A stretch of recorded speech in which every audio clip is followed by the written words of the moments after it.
Welcome back to mom's vlog. आज फिर mom जो है एक अच्छी सी रेसिपी के साथ हाजिर है। और आज जो रेसिपी मैं आपसे शेयर करने जा रही हूँ वो है सेब का मुरब्बा। और सेब का मुरब्बा जो होता है वो हमारे लिए बहुत ज़्यादा बेनिफिशियल होता है। यानी कि अगर आपका जो है ब्लड कम है, कम आपका शुगर लेवल है और अगर आपका हाफजा कमज़ोर है तो सेब का मुरब्बा जो है आपके लिए बहुत ज़्यादा फ़ायदेमंद है। तो आइए आज की रेसिपी का आगाज़ करते हैं। बिस्मिल्लाहिर्रहमानिर्रहीम। मैंने तकरीबन ये आधा किलो जो है एप्पल लिए हैं। ये वाले एप्पल जो है ना बहुत ज़्यादा पके हुए हैं और ना ही बहुत ज़्यादा कच्चे हैं, ये बस दरमियाने से हैं।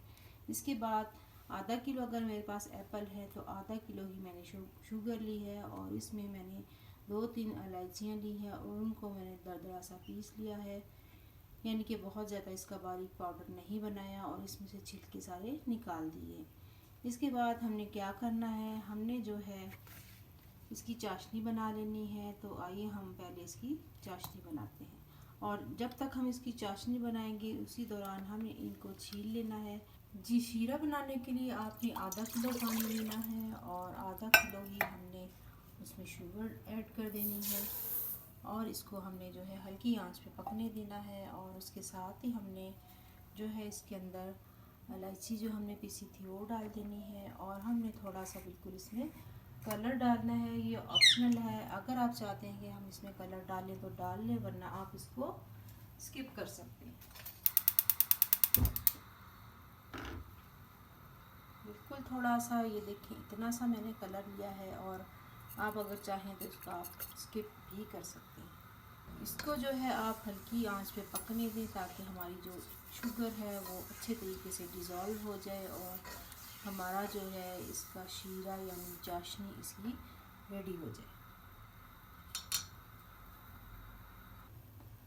यस गाइस, जब तक हमारा शीरा रेडी होता है हमने तमाम एप्पल्स को जो है पील ऑफ कर लेना है। ठीक है, पीलर से कर लें या आप इसको जो है नाइफ से कर लें, ये आपकी महारत है, आप जिससे भी कर सकते हैं।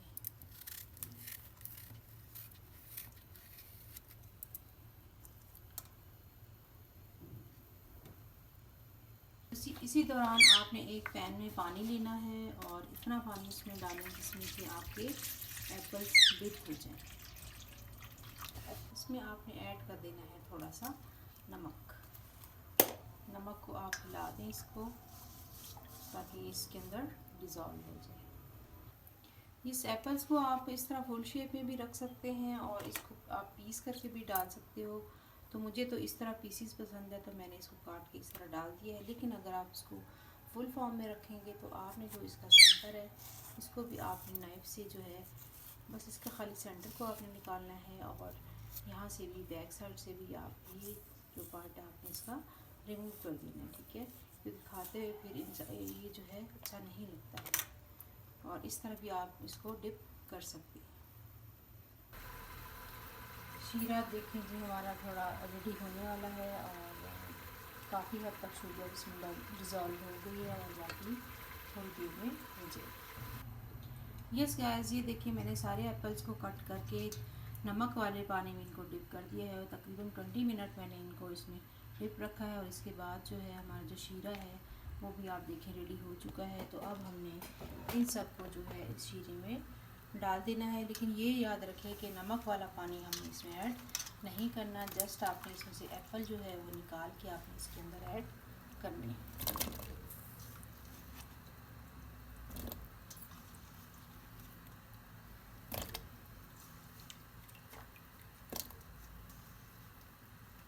अब आप इनको जो है हल्की आंच पे हमने इनको पकने देना है तकरीबन आधे घंटे के लिए। जब आधे घंटे के लिए पक जाएंगे तो ये अंदर से भी गल जाएंगे, नरम भी हो जाएंगे और शीरा भी इनके अंदर चला जाएगा।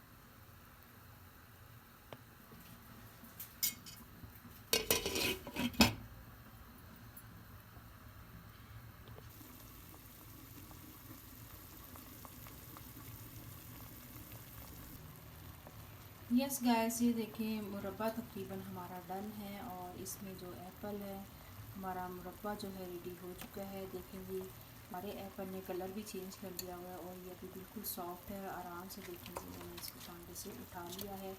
और इसका शीरा भी मैं आपको चेक करवा देती हूँ कि इसका शीरा आपने जो चेक करना है तो आपने ये देखेंगे करके आप इसको चेक कर सकें। ठीक है, तो हमारे जो है मुरब्बा तकरीबन रेडी हो चुका है। तो माशाल्लाह ये बहुत अच्छा रेडी हुआ है। और एक और बात मैं आपको बता दूं कि अगर आपको इसको लॉन्ग टाइम के लिए रखना है तो आप इसमें थोड़ी सी टाटरी या थोड़ा सा लेमन ऐड कर सकते हैं। लेकिन मुझे ये सिर्फ 1 वीक के लिए या 15 डेज़ के लिए जो है इसको रखना है, तो मैंने इसमें कुछ भी ऐड नहीं किया है, क्योंकि बज़ाते ख़ुद मुझे इसके अंदर लेमन और टाटरी अगर डालूँगी तो लाजमी ही वो गला ख़राब करती है। तो ये आराम से जो है 15 डेज़ निकाल लेगा, क्योंकि हमने इसको नमक के पानी से हमने इन एप्पल्स को धोया था। तो ये अभी रेडी हैं। और अगर आप इसमें टाटरी और लेमन डालते हो तो तकरीबन 6 to 8 मंथ आपका मुरब्बा जो है बिल्कुल भी ख़राब नहीं होता। तो आइए हम अब इसको डिश आउट कर लेते हैं। जी, डिश आउट करने से पहले आपने जो है मुरब्बे को थोड़ा सा ठंडा कर लेना है। बिल्कुल गरम गरम आपने इसको डिश आउट नहीं करना है, हो सकता है कि इससे आपकी प्याली को नुकसान पहुंचे। तो हम थोड़ी देर वेट करते हैं और उसके बाद हम इसको डिश आउट करेंगे।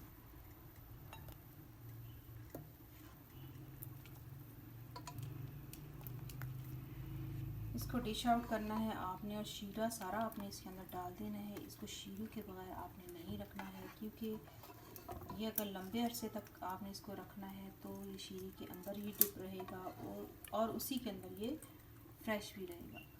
तो आई होप कि आपको मेरी आज का व्लॉग जो है बहुत पसंद आया होगा। मैंने ये रेसिपी बनाते हुए बहुत इंजॉय किया। उम्मीद है कि आपने भी इसको बहुत इंजॉय किया होगा। और अगर आपको मेरी रेसिपी पसंद आई है तो कमेंट्स में इसका अगर आपको मेरी रेसिपी पसंद आई है तो कमेंट्स में अपनी राय का इज़हार ज़रूर कीजिएगा।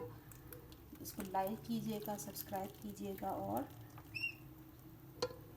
इसको सब्सक्राइब कीजिएगा ताकि मेरी आने वाली रेसिपीज़ आपको मिल सके। तो मिलते हैं नेक्स्ट वीडियो में। टेक केयर, अल्लाह हाफिज़। अपनी दुआ में याद रखिएगा।